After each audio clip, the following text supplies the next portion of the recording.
You know, Amber Heard doo-dooed in Johnny Depp's bed. That's gross. She sounds cray-cray. Sounds like my type of woman. I don't know. I say that's gross, but like some people are into that. Some people are into defecating but she and did it urinating because in bed. But I personally don't understand that.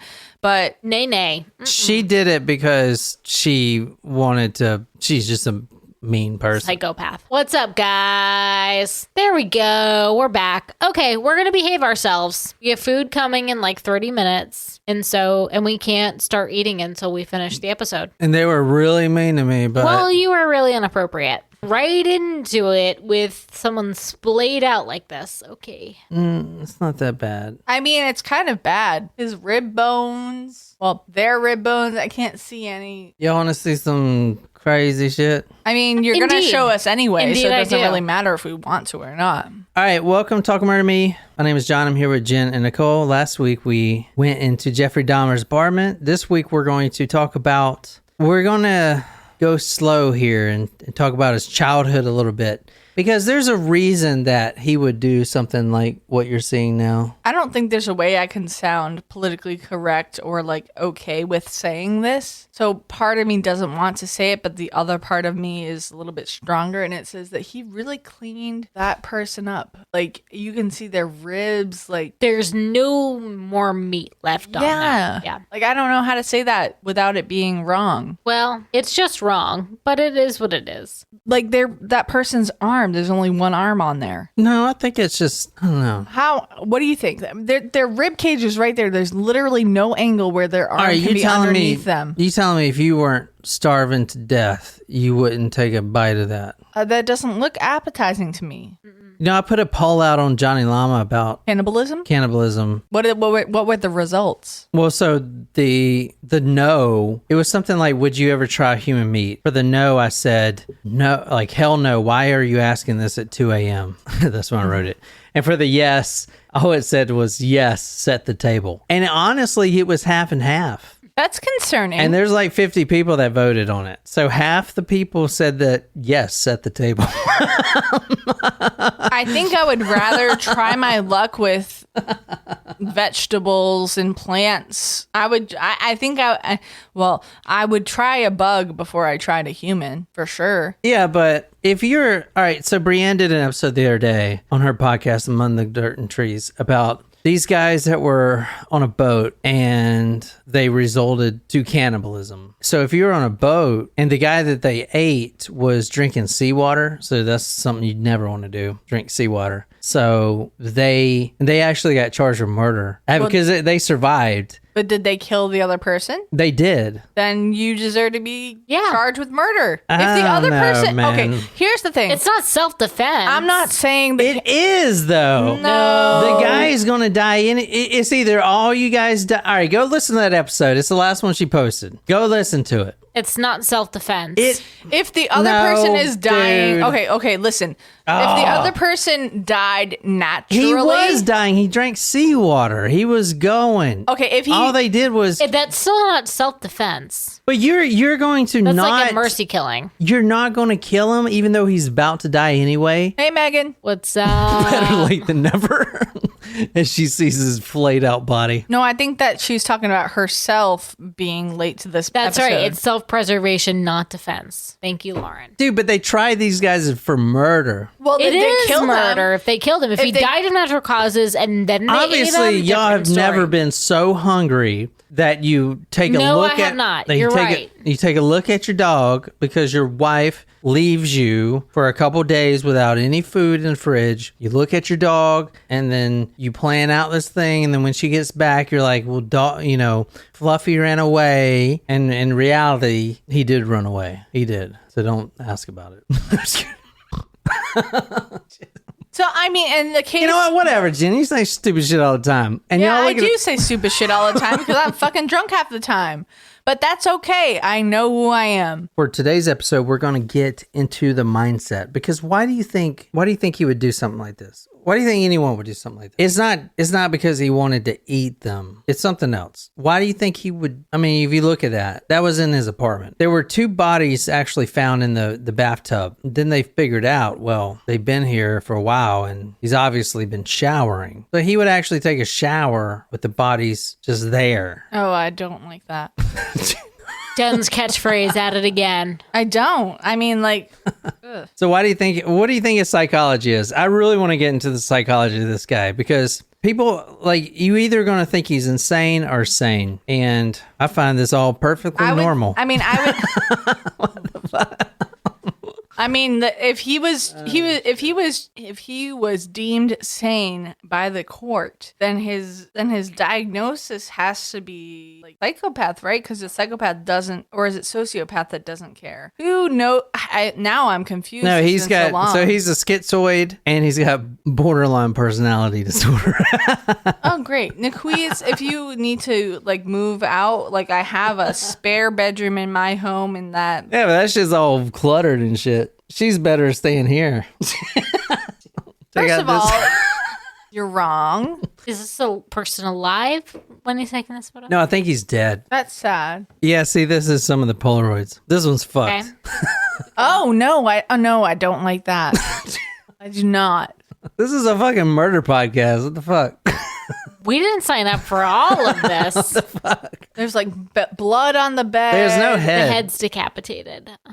Why would he kill these people like this? It wasn't. Well, it's not that he didn't enjoy it, I would say, but the enjoyment didn't come from killing them like most serial killers, I guess. Like he didn't get off sexually killing these people. There's a specific reason. Was it because he was a homosexual and he didn't want to be found out because it was during the time period? No, that wasn't it. This is a creepy one. That was the one found in the fridge. You see the penis right there? Oh no. Oh, I don't like that. Why are y'all looking down like y'all haven't done this for 350 episodes? Keep looking at it. We have fucking done this shit so much. It doesn't make it easier every time. Here's another one. I'm not going to show you all 72, but these are the ones they found in the apartment. This is a continuation from the last episode. So right. We got to... But that doesn't mean that it makes it any better. All right. Here's the last one I got for you guys. Very, artistic? Yeah, artistic, positioned, flexible. Would a dead body be able to be flexible like that? I mean, it's if you have rigor mortis, it has to be after rigor mortis. Oh, shit. I didn't even think about that. So that body is stuck like that. I wonder how they get it stuck for funeral purposes. Obviously, this guy wouldn't have a funeral. He doesn't have a head. Megan on live chat says that's why he ate them. He wanted to keep them with him. This is fucking gross. This is a gross fucking episode. Okay, this is Dahmer. He's a good looking guy, man. Dahmer's different, man. I don't know. He's not like the other ones, like the Ted Bundys or whatever. This guy has some deeper issues, I feel like. Because if you look at his background, I mean, look, he's with his dad right there. His dad's a PhD doctor. He's actually got his doctor in philosophy, but he's a chemist by trade. Which, okay, now that I told you his dad's a chemist, so it's a very scientific household. You got any other ideas about why he would... He was like human dissecting his victims? He wasn't accepted. Is that how he viewed that? He wasn't accepted by his father. So that's his dad right there with him. This is him graduating high school.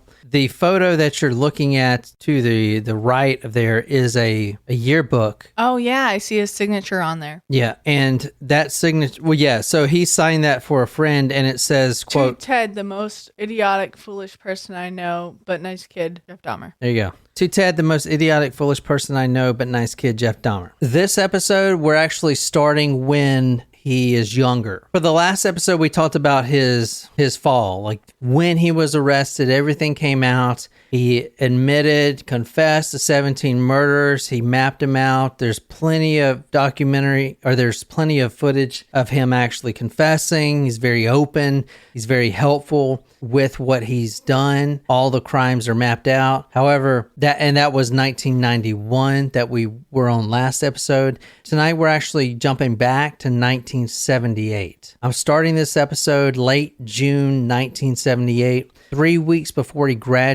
weeks after he graduated high school.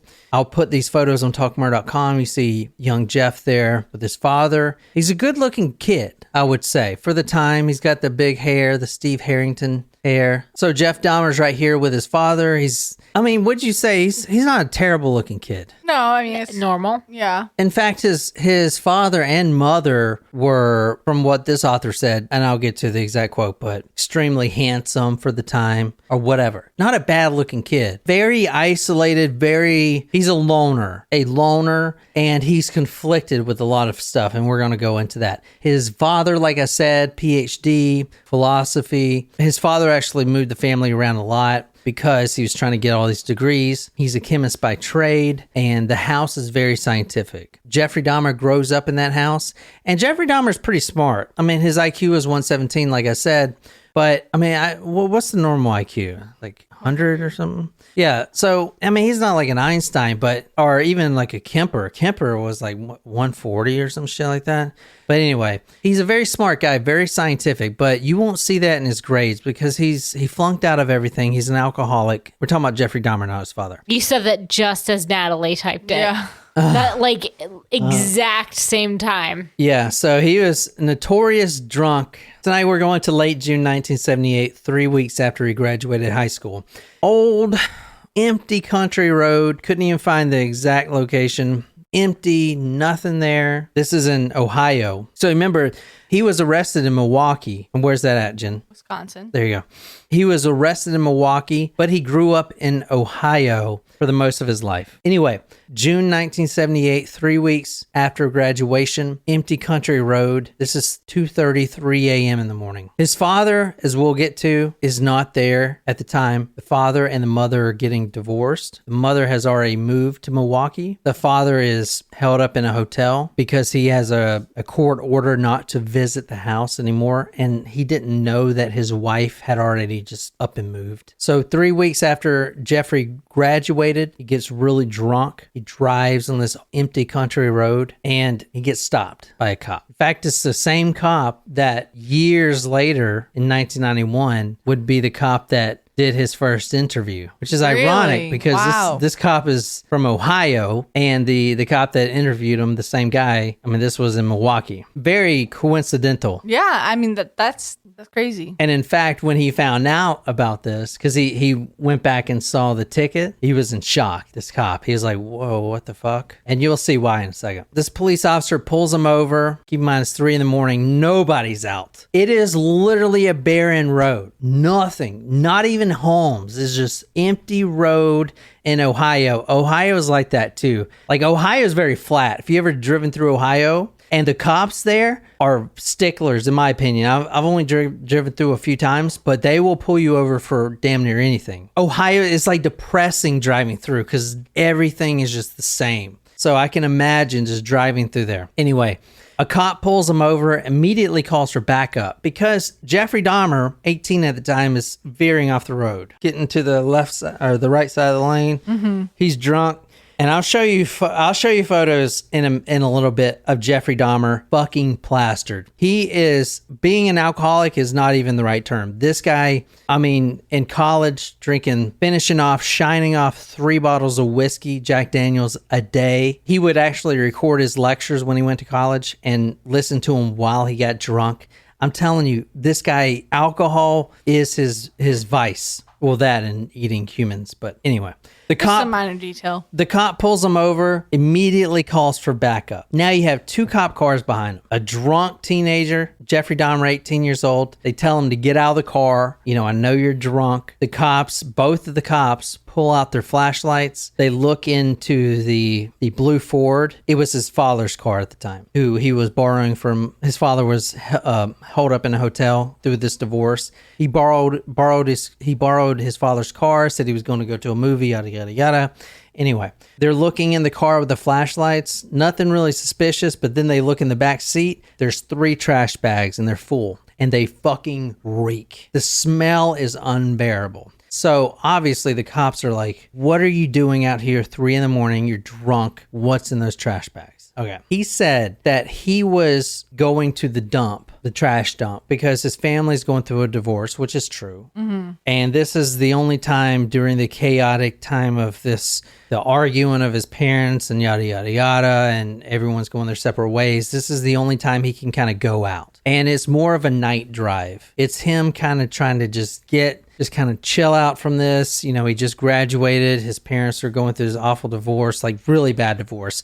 And the dump, taking the trash packs to the dump is more of just a release. So they let him go. Gave him a ticket for erratic driving. And that ticket will later come back and haunt them, obviously. Because if they knew what was in those trash bags and why they reeked so bad, they would obviously, no one would have heard of Dahmer. Right. I mean, obviously there's a human body in those trash bags. We know that now. Yeah. So at 18 years old, but we wouldn't be doing this story because no one would know. It would just be one of those obscure murders. But it would be one murder because that was his first murder, and that would be his only murder if the cops would have just looked in the bag. But I feel like even now, let's say if I'm going through a horrible divorce, or my parents are going through a horrible divorce and I was 18, 17, 16, and I'm drunk, I feel like the cops definitely in South Carolina would be like, all right, man, get the fuck out of here. You know what I'm saying? Yeah. Take that shitty trash crap and throw it in the fucking river. Just get the fuck out of here.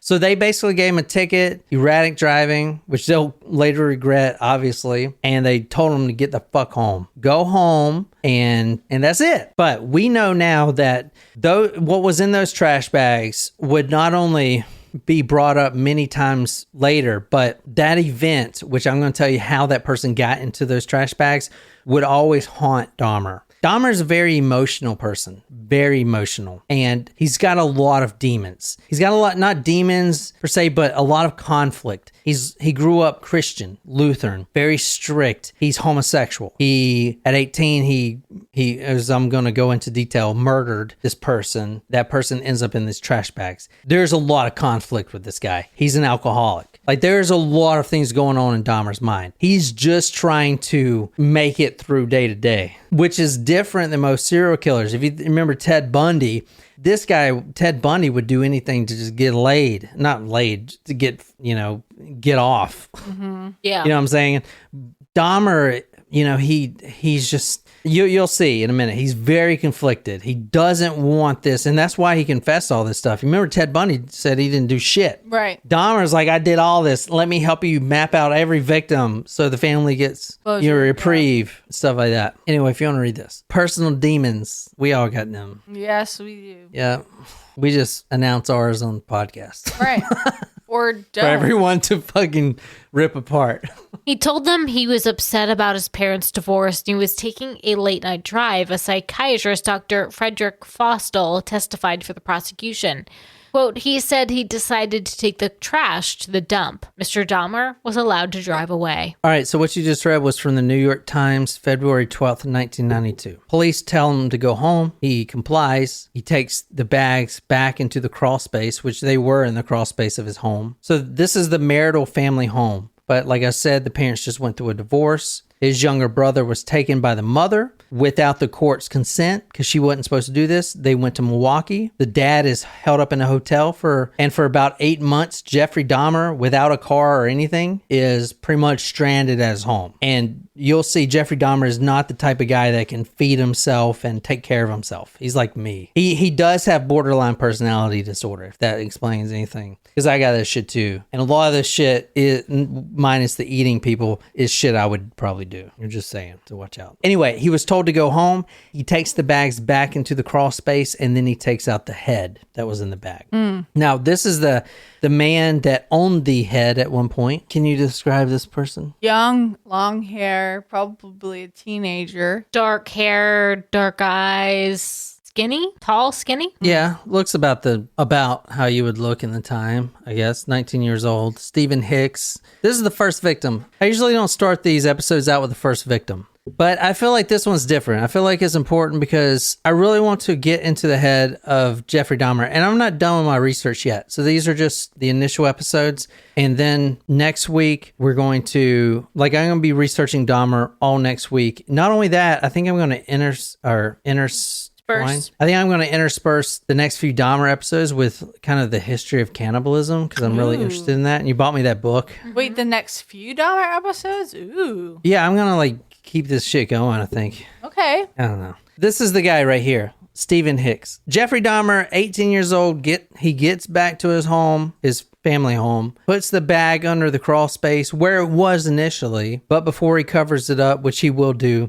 he takes the head out of the bag. Now, this is of 19-year-old Stephen Hicks, and we're going to talk all about this guy. So he beheads a lot of his victims? Well, just hold on. Okay. He takes this young man's head. He goes upstairs to his bedroom. He places said head on his carpet floor, and he looks at it, and then he masturbates in front of it. What did you expect? Well, I don't know what I expected. I just like I don't know. I shouldn't. But he fucking apologizes you know what? to it? I'm just gonna always want to be surprised. The element of surprise. he agreed. It's almost like, remember with that duck story that we listened to? He sent it was a long time ago. He like did the story about the duck. I don't know. Oh, I do remember that shit. It was like a duck that I do remember that. He did a story about was a duck. weird. It What was the a fuck? weird story, but like, I mean, you talk about decapitating someone, you don't necessarily expect that you're going to masturbate in front of it. Like, why would you just not masturbate in front of the entire body? I don't know. It's just so weird. We're so desensitized to everything now that I don't know. nothing but everything shocks me at the same time. Oh, I nothing don't know fucking what shocks to me. respond to anymore. Nothing shocks me. I mean, literally, I look for the worst and worst shit, and nothing fucking does it for me, man. You know?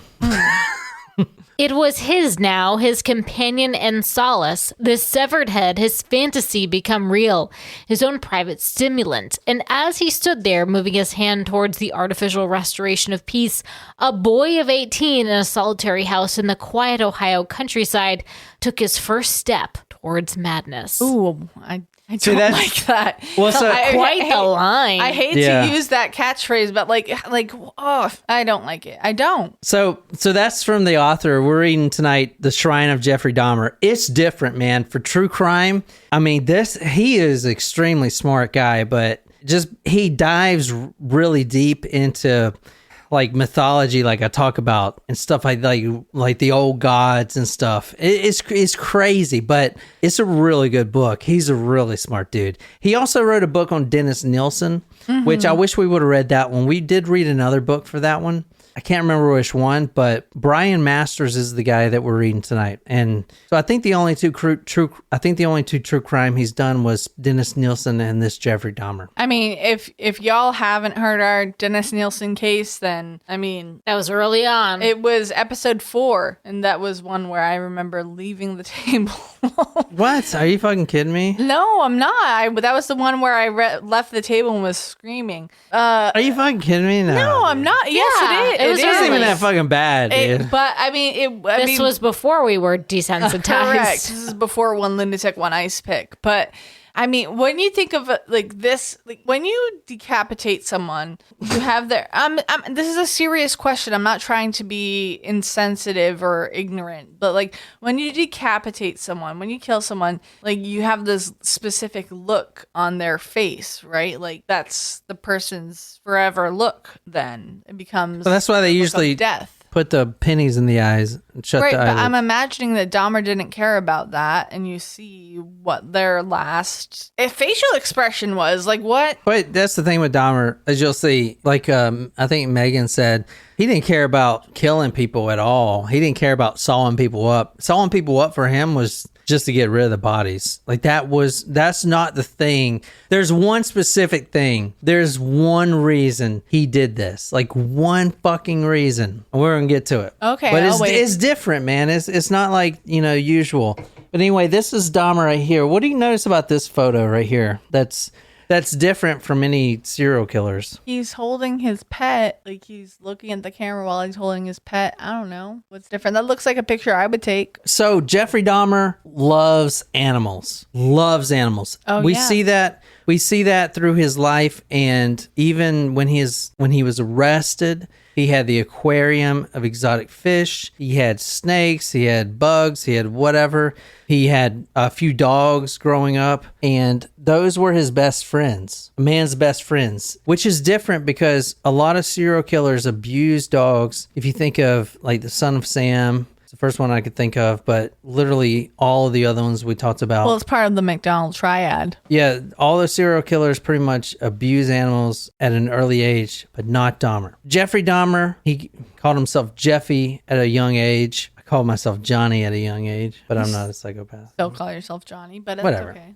Jeffrey Dahmer, born 21st of May, 1960. Both parents of his, the Dahmers, were, quote, remarkably handsome, end quote. He moves to Iowa so his father could get a PhD in philosophy. They moved to Ohio so he can get a job at the Pittsburgh Plate and Glass Company. The mother and the father, Joyce and Lionel is the father, completely opposite ends of the spectrum. You had the father extremely introverted, kind of weird and bland, which Jeffrey Dahmer is bland. No real emotion. Even though he has emotions, he doesn't really express them. Very kind of not bleak, but very bland when he talks to you, kind of monotoned. Joyce, the mother, opposite end, extremely extroverted, and very emotional, which was completely different. Could not keep her emotions in check, would kind of display her emotions for everyone to see. All right, trying to figure out what happened with Jeffrey Dahmer at an early age. His mother, Joyce, had a very difficult childbirthing experience. Jeffrey Dahmer was the firstborn. There's two sons. Jeffrey was the first. The mother, Joyce, had a lot of difficulty, a lot of pain through the entire 9 months of carrying him. It was almost as if she was carrying some demon baby. It just completely ruined her emotionally, hormonally. And once he was born, she started breastfeeding, which was accepted, not only accepted, but expected during that time in 1990s. She stopped suddenly breastfeeding him because she just could not do it anymore. And this complete stoppage of breastfeeding, some psychiatrists say may have been one of the causes of his eventual madness. Like she just stopped cold turkey, like no more, boom. Done. You're supposed to wean them off. So this might tell you some things about Dahmer. The first full sentence he ever memorized was the Lutheran prayer when you go to bed. The Baptist had a similar prayer, which I memorized too, but it wasn't the first sentence. It's now I lay me down to sleep, pray the Lord my soul to keep, and if I die before I wake, pray to the Lord my soul to take. That was, yeah. But that wasn't the first fucking sentence I learned. My first sentence was like, I don't know, Mom, give me some titty milk or something. I learned my first word was key. Interesting. Door. Yeah, key. Key? Yeah, key. Key to open the door. Kind of weird. I think mine was poo for my Pooh Bear. Oh, Mine was, when we going to get some strange, Daddy? I'm sure it was. That's a very elaborate first sentence. Yep. I remember like being young, I would take baths with my brother, as young brothers do. And I would pee in the bath and I would make it like kind of spiral. And I remember my brother yelling at me. He's like, stop doing that. And it would like come up out of the water. Like a water fountain? Yeah. And I still do that today. Yes, you do. Yes, you do. Oh, shit. Anyway. Boys are weird. Yep. Yeah. At that point, he called himself Jeffy. His father, Lionel, was extremely smart. I mean, we're talking about scientific smart. He was a chemist.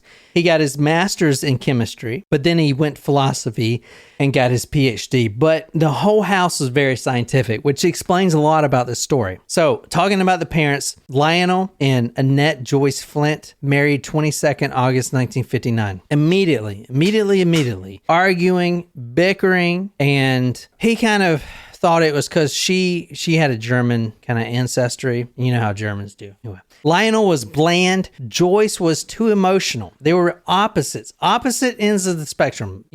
Opposites attract, literally. But they would just argue and fight all the time. That marriage was not going to last. And guess what? It did not last. Joyce had extreme emotional problems. And during the divorce proceedings, that was one of the things that the judge actually put in the report, that she had severe emotional problems.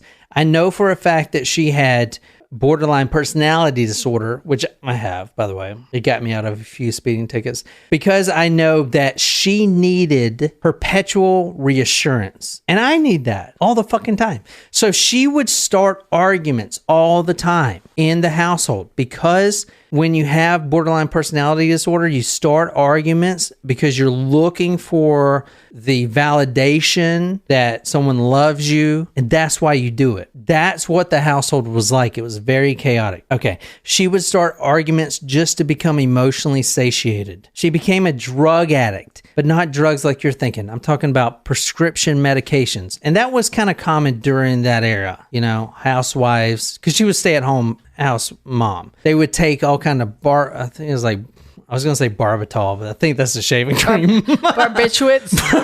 Barbitol. Barbasol. She would shave every day. Barbasol is... Why are you looking at your watch like you got somewhere to go? I hit it accidentally. She would take Barbitol. Barbasol. No, that's shaving cream. Barbiturates. She would take all kinds of barbiturates. She became addicted to these barbiturates. That and depression meds. Same thing as your house mama today taking Zoloft, becoming addicted to it. She battled with depression. Now, this is extremely important because we know that Jeff here, the oldest son, Jeffrey Dahmer, has these same traits. Right. However, his younger brother, David, which was 6 years younger, doesn't exhibit any of this. In fact, he's extremely extroverted. So it's like Jeff takes the introverted side from his dad and the emotional kind of train wreck side from his mom. And his younger brother, David, takes the extroverted side from his mom and the kind of normal, logical, not emotional side from his dad. Interesting. You know what I'm saying? Yeah. So, but the whole house was full of arguments. Joyce battled with depression. She felt lonely. Even as a child, she remembers feeling lonely, and she doesn't know why. She couldn't understand why. Joyce's father, so Jeffrey Dahmer's grandfather, Joyce's father, was an alcoholic, and it is documented that Joyce, Jeffrey Dahmer's mother, was born with an alcoholic dependency. So it's like when you give birth and your baby needs alcohol, literally. Right. Right. So during the entire pregnancy, she had to be sedated. Can you describe this photo? I'll put it on talkmurder.com. What do you think? Do you think the parents are, I mean, what'd the author say, like ridiculously good looking or some shit? I mean, they're all right. I mean, what the fuck? Yeah, I mean, they Normal. look like an American family. Yeah, they're not like fucking hot. Like I read that, and then before I even seen them, and then I was like, I was expecting like Pamela Henderson or whatever. Anderson. You know, there's a show on Hulu, Pam and Tommy. Have you seen watched it? Yeah, I did watch it. It was pretty good. Seth Rogen's in it. Oh, interesting. Fuck that guy. That guy's a fucking train wreck. Okay. He went psycho on all his fans. Look that shit up. Went complete fucking psycho. I'll look it up. Like, keep your wife's name out of my mouth type of shit. I didn't hear that, but I will look into it. Keep my wife's name out of your fucking mouth. Damn it, I used to love Will Smith. Why you gotta fucking be an idiot, bro? What the fuck? You fucked everything up. These fucking actors and, man, these guys are so disconnected from fucking reality. You know what I'm saying? It's like when Mark Zuckerberg was driving around in a van trying to I don't know, to be a part of the community. You remember that? No. He was like driving around in a van. He would stop at little universities and ask people, you know, he was all like, what do you want to do when you grow up? You want to code and fuck? And people were just like, I just want to fucking live and have a job. like, dude, you're fucking... Natasha, that was like hilarious. I'm assuming she's referring to Seth Rogen at this point. Yeah, Seth Rogen was, man, these actors and shit. I mean, I'll be the same. If I fucking sell out, I'll be a fucking train wreck. I'll be Britney Spears in my fucking hair and shit. Poor Britney. Leave Britney alone. Leave her alone. I'll be completely fucking... She's not well right now. No, she's actually, I mean, she's out of her conservatorship. She's doing better. She's doing better. So was Amanda Bynes. Amanda Bynes won her case against her conservatorship. Good but for then her. she released a song. I listened to a clip of it, and I was like, no, this is not See, good. that's the problem. See, these guys that are really famous are just, not any good. like what they do. I used to love Amanda Bynes. Okay. Yeah, the Amanda Show. I have all 3 seasons on DVD. She's the Man. One of my favorite movies of all time. That's a good one. Mm-hmm. Okay, let's move on. I liked What I Like About You too. I did too. That was a good one. Me too. We should go and, I don't know, be lesbos together. Just kidding. Fuck, Jen. I don't know what the fuck. As he Keep drinks my some wife's more name beer. out of your puss. Okay. We're so far away from the pizza. I know. When's the pizza here? Been here. It's been here? Are you fucking Same. kidding me? This is Jeffrey Dahmer. All of a sudden, John's like super professional, ready to get it done. I've been sitting here, my eyes have been drooping. I'm like, oh my God, this is Yeah, a great you're fucking story. going to sleep. No, I'm not I've on got purpose. you on fucking camera before going to sleep. No, I wasn't And I got asleep. you on eBay. All right? So what the fuck? You're selling me on eBay And then you're wondering for a why podcast post? Johnny Llama is trying to take off. It is fucking going downhill. Johnny Llama is I posting literally stuff, got 15 views. and on I mine. am not posting anything. I'm just watching stupid shit like the Laquifa song that I had stuck in my Who's head yesterday. pregnant? Amanda Bynes? Brittany is pregnant. Who's Oh. pregnant? Britney Spears. With my baby. Okay. Keep it going, babe. Keep it going, Wow, John. Oh, yeah? Oh, yeah, Megan? babe. Megan is Team Jen. I'm upset. See, watching out for the first signs of hangry. Here we go. All right, so here is Jeffrey Dahmer. What do you guys think? No, I mean, not a terrible looking kid. No, not at all. I mean, this photo right here, this top right one, that hair is kind of It's- like I a... mean, It's I good. don't know. I wouldn't consider him to be like attractive until the last photo. What? This photo at the bottom, his mugshot? Yeah. You fucking kidding me? You think that's attractive? He's more attractive in that photo than the photo above it and the photo above it and to the left. Yeah. I mean, also he's older. Like that would be weird. So Yeah, I'm not trying to be a pedo. I'd like to keep my job. But look at him right there. He looks kind of smart. I mean, he looks intelligent, smart, but he's I a wouldn't child. consider him to so be attractive. He's a child. Look at this photo right here. Oh, what a cute little baby! This is very telling. Look at this photo right here. How old do you think he is here? 1.5 to 2 years old, maybe one. I have no idea. No, maybe, yeah. But this is the youngest photo I can find of him. But I will tell you, in 1963, when he was 3 years old, something happened that may have caused this. Was he abused? No, he was not abused. The family was pretty loving and normal, except the fact that the husband and wife couldn't get along. There was no abuse, no. All normal. Right, except yeah. I mean, fuck. His parents hated it's normal him. I mean, my kind of like childhood. your parents, right? They were Yeah. arguing and throwing shit, but not the husband never beat the wife in front of the kid or at all. And it was just kind of the. Doesn't mean it was a healthy environment. It to was grow not up a in. healthy Right, environment, yeah. but it's also millions of other kids go through this.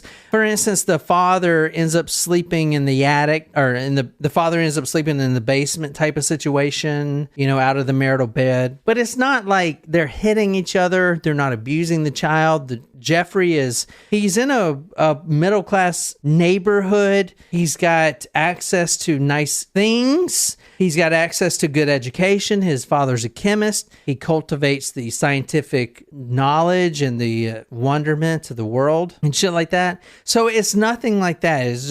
There's no head injuries, nothing like that. But this photo, the reason I'm saying all this is because if we're looking for a root cause of it, we're struggling to find it. But these are some of the events that may have had an influence. For instance, when Jeffrey Dahmer, or Jeffy, as he liked to call himself when he was young, when Jeffy was 3 years old, he had some medical problems. He actually had to have a double hernia. He actually had to have a double hernia. Fuck, what's wrong? Hernia. Hernia. You're fine. He actually had to have a double hernia. What the fuck? Why am I saying hernia? You're fine. You've been saying it right this entire Hernia. time. I'm saying hernia. Hernia. I don't know why that reminded me of this, but also there's a Letterkenny live tour going around. Jeffrey Dahmer had to have a double hernia operation in 1963. This is when he was 3 years old. Think about it. That's an interesting age to have a hernia. Yeah. Think about it right quick. Well, it wasn't caused by like weightlifting or whatever. It was some disorder he had. Oh. But think about it. For the rest of his life, number one, for the rest of his life, he's going to experience intense pain in his, Abdomen. I always say this wrong, Rectal. groin. Groin. Groin. Fuck. For the rest of his life, he's always going to experience intense pain in his Groin. groin. Groin. Groin? Groin. Can I just say balls? No. Groin? Groin. Growing. Groin. Growing? How do you say coin? Coin. All right, say it with a GR. Groin. There you go. There you go. Groin. Groin. Groin. For the rest of his life, he would always experience intense pain in his groin. Cement. Babe, can you read that like as a quote? Just say Groin. No, just please, just say for the rest of, just like you would reading a newspaper. For the rest of his life, he would Experience a sharp pain in his groin. Intense pain. For the you gotta rest say. For the rest of his life, he would experience a sharp pain in his groin. Thank you. As an adult, he would actually plead for the doctor to cut off his genitals because the pain was so great. Ooh. Now think about this. A double hernia operation means what? How do you think that would work as far as surgery is concerned? A long hospitalization. But what would the action be? Where would the doctor's hands be? In your anus. There you go. Okay. Isn't a hernia in your stomach? No, it's in your anus. It's in your bowels, Jen, not your. Well, it's your intestines. Yeah, but you go through your boot hole. But That's what I just said. You don't I know, have but it's to. not in your stomach. What the fuck? Your bowels. I just said that. You go through your anus. You go through your boots. I just said that. I know, but it's in your bowels, not in your anus. So think about the operation here. The doctor has to go through young Jeffy's anus to get into his bowels. That's very intimate, especially for a 3-year-old boy. If you want to read this, Niquise. Jesus, this has been fucking terrible. Shit. One may well wonder, in view of the boy's later disturbance and the florid nature of its manifestation, whether this operation was perhaps disproportionately significant in his life. The deep cut in a sensitive area, the exploration of his inside, the feeling that foreign hands were invading his privacy would all find uncomfortable echoes at a later date. For a very long time, this would be the most intimate event of his life. I'll say. Indeedy. So the question is, does this stuff, because all right, as a serial killer has a horrible childhood, they have a head injury, they beat the shit and destroy animals, they're sexual sadists, they're bullies, like none of this shit fits Dahmer. He is in a middle-class neighborhood. He has a good, pretty decent family life. His father is very educated. He's intelligent, just not educated. But none of this stuff fits. So what I'm trying to say here is why, as we're talking about in the next episode, would he fucking shower with dead bodies? Would he cut open torsos? Would he decide that the bicep is the most tasty thing a human has? Why would he despise eating men with tattoos? Like, what the fuck happened here is what I'm trying to say. So anyway, I hope you guys like this. Jen's been fucking this all up. Okay, Lauren says he has a friend who had a hernia in his lower abdomen to the right of the navel, so the intestines would push out, so it's not just the groin area. Thank you, Lauren. That's what I thought. All right, this is Jeffrey Dahmer. This is him with Frisky, his puppy. Oh, what a sweet little baby dog. A spaniel cross. Loved his dog. In fact, you're going to see that Jeffrey Dahmer and his father would accept Jeffrey Dahmer his father would accept his son bringing injured squirrels, birds, even a nighthawk at one point back to the family house to be cared for, loved, raised back until they can, leave the home to be fully recovered. Right. So moving on. The second child, David, born in Ohio, 1966. Jeffy was 6 years old. They moved to 4480 West Bath Road in 1968. Interesting little tidbit here. That home was recently sold a few years ago, his childhood home. In 1970, the mother's health, Joyce, her health got worse. She had been taking 8 Equinil daily, which is like a barbiturate type of thing. She's been taking laxatives daily. She's been overdosing on sleeping pills, and she's been all of this stuff at an early age. We're talking about 40, a little over 40, started her to shake uncontrollably. You know how you have older people that shake? She had that start at that young of age because she was taking taking all these drugs. Quote, "It just didn't seem like the parents really liked each other too much," recalled Jeff. "It made me feel on edge, unsure of the solidity of the family. I decided early on I wasn't ever going to get married because I never wanted to go through anything like that." End quote. Joyce would spend a month in a mental institute, and young Jeffrey Dahmer blamed himself for that. Very emotional guy, very loving towards animals, has no friends in the world. He was a weird kid, very weird kid. Jeffrey Dahmer was becoming progressively more withdrawn, remote, private. The combined inheritance of his father's aloofness and his mother's morose sensitivity were beginning to cancel his own personality, to negate it, as if it were before its development was complete. Like his mother, he was dangerously self-centered. Like his father, he was unnaturally reticent. He became silent and broody as a result. Ooh, that's a bad combination. At 13 years old, he had his first homosexual experience. There was his neighborhood boy, Eric Tyson. Eric was 10 at the time. Young Jeffrey Dahmer was 13. So this boy was 3 years younger. They would hang out. They would go fishing, hiking. They even kind of created this treehouse fortress that they would spend a lot of time in. Now, this was his first homosexual experience of what happened in that treehouse. It was there that Eric suggested that they undressed. The two boys touched and kissed and caressed, but went no further. They met here on 3 or 4 occasions until the fear of discovery made them desist.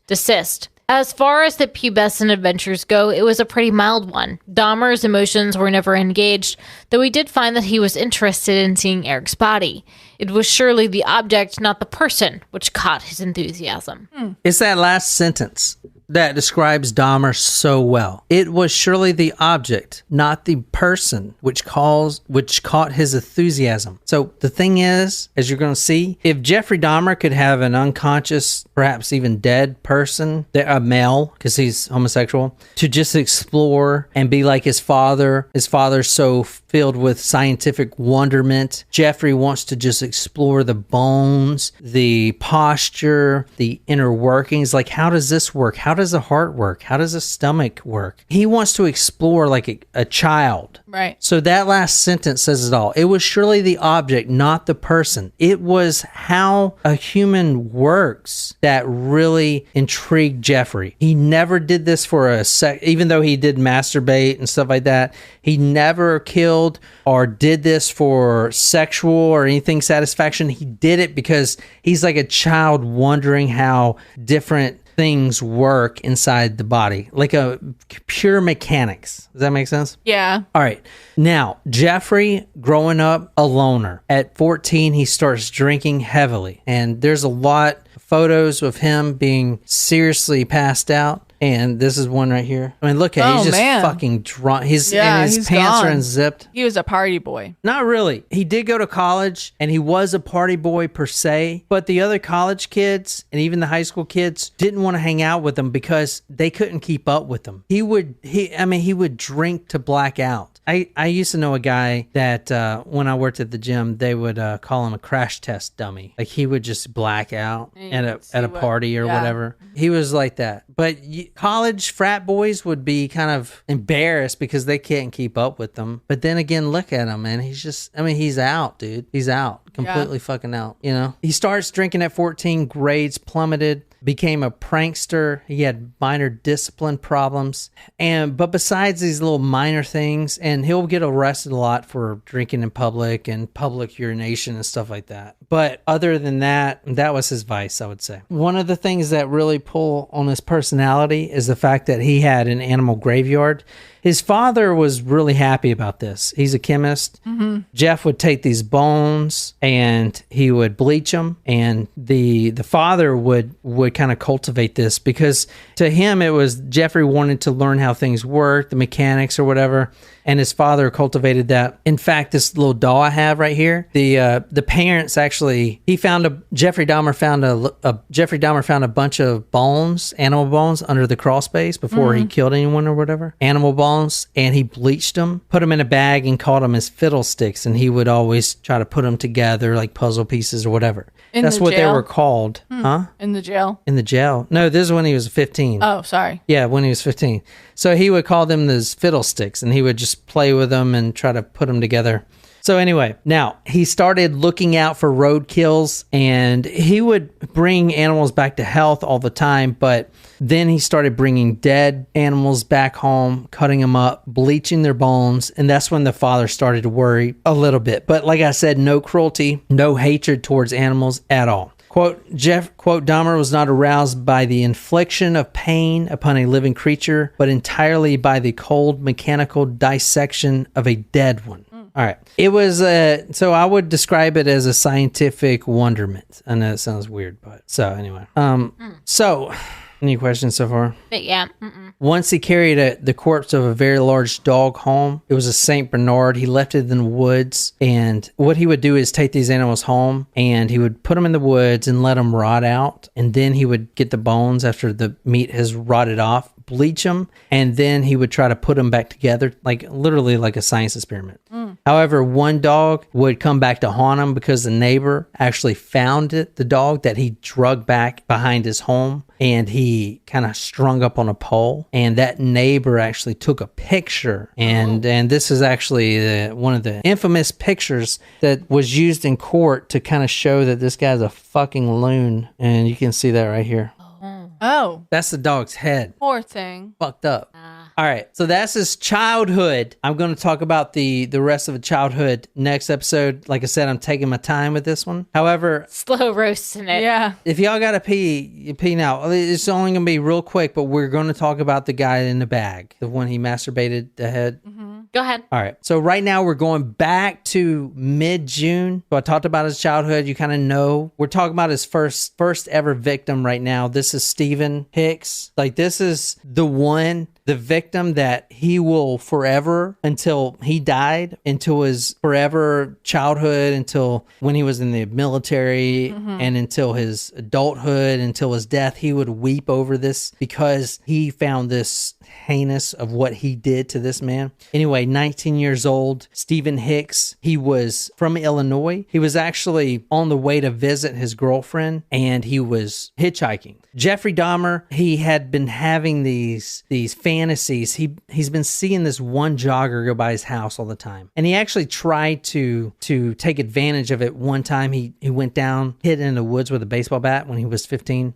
However, the jogger didn't show up that day. So ever since then, he's been kind of fantasizing about what he would do. It's not that he wants to have sex with this man or whatever. He wants the man to be non-judgmental, unconscious, or dead. Someone that doesn't judge him, that he can sit there and see how the body works. He can feel the chest. He likes the chest, the broad chest. Feel how, this is laid out, and feel the surroundings, and then kind of dive into the body itself with as far as the bones and the organs and stuff. Like, he wants that. He wants that type of experience. But obviously you can't go ask a guy, hey, will you let me, feel inside of you and all this shit? Like, let me be a kid with this shit. So anyway, this Stephen Hicks, he accepted an offer to go back to Dahmer's home, and he didn't know he was Dahmer's homosexual. Obviously, Jeffrey Dahmer, as an 18-year-old kid at the time, knew that this boy wasn't gay because he was going to visit his girlfriend. But still, he said, hey, come back, have a joint with me, drink some beers. So he accepted. And this would be the first victim. They were drinking for about an hour or two, and then Jeffrey Dahmer, young Jeffrey, 18 years old, goes 3 weeks after graduation, goes down to the cellar in the home. Now, this is during the time where his father is at a hotel. The divorce is happening, and he picks up a barbell, but not like a weight bench barbell, but the hand barbells. Right. It didn't have the weights on it, but it was still probably, 15 pounds or whatever. He brings it back upstairs. Stephen Hicks is kind of chilling on one of those egg chairs, those beanbag chairs, completely just not thinking about his surroundings. Jeffrey Dahmer comes up behind him, and he strikes. Dahmer was swamped by a mixture of panic and excitement, fright and anticipation, his actions driven by a surge of feeling no longer accessible to reason. With the barbell, he strangled the limp body of Stephen Hicks until no breath stirred. And Jen, you can read this one, obviously. Once he had stopped painting, Dahmer carefully removed... Panting, Jen. Sorry. Painting. I've been drinking. You're lucky I can read. Once he had stopped panting, Dahmer carefully removed Stephen's clothing to the reveal the beauty which had disturbed him. He ran his hands over the chest, caressed it, kissed it, then lay down beside the body. Finally, he stood above Stephen's corpse and masturbated onto it. So he drags the body into the crawl space because at 18 years old, didn't know what to do. He's not worried that his dad's going to show up because, like I said, he's at the hotel, but he didn't know what else to do. The next day he went to the store, bought a large butcher type knife, like one of those woodsman's knives. And quote, there it was that Dahmer said about the dismemberment and disposal of Stephen Hicks. He first cut off the arms and the legs and then the head. In a cruel, pitiful echo of the experiments with roadkills, he slit open the belly to see what it looked like inside. 3 trash bags later, Stephen Hicks is in the back of Jeffrey Dahmer's father's blue Ford. Mm-hmm. They're driving down that old lonely road and they get stopped. And that's where we started this episode. So, and the next day he came back and he put the remains down a drainage ditch, covered them with dirt. He threw out the head a week later because there was too much decomposition. He would return later after he gets out of the military to take the trash bags back out of the drainage ditch, mm-hmm. and then he would, with a hammer, smash them up, the bones, and spread them because he was worried about getting caught. So that victim, Stephen Hicks, was actually never found, but Jeffrey did confess to it. Mm-hmm. Okay, so if you want to read this one last thing, and then we're done. Nicole. That night in Ohio, he recalled, that one impulsive night. Nothing's been normal since then. It taints your whole life. After it happened, I thought that I'd just try to live as normally as possible and bury it. But things like that don't stay buried. I didn't think it would, but it does. It taints your whole life. So you can kind of see, that's from Jeffrey's own words. From then on, he would experience these fits of sudden sobbing and weeping, especially when he was drunk, remembering Stephen Hicks. That's all I got for today's episode. What do you guys think about that? We're going to get more into this shit. There's a lot more shit. I wanted to get you guys kind of like just acclimated. Just a taste? Yeah. That's a good one. Thank you. What do you guys think on live chat? And I hope you guys have a good rest of the day. It's fucking Saturday. It's beautiful here in Charleston, South Carolina. So Friday night is when we'll be back. Friday night at 7 p.m. Eastern Standard Time. We'll shoot for a little earlier if we're done eating. Yeah. For these that come out on Tuesday and Thursday, guys, I'm going to try to be more on the Patreon. I want to talk to you guys more. But anyway, I hope you guys enjoyed that. Kind of want to take it slow. I love this stuff, so might as well take my time with it, really research it as much as I can. We're going to talk a little more about the history of cannibalism. I'm really interested in that. And plus, like, we're going to do cannibalism stories in the future, and I need a good baseline for it, you know? What better baseline than this? Right. Yeah, so anyway, I hope you guys enjoyed that. And until next time, so next week we're going to continue on with this craziness. But until next time, good night, you lovely, lovely people.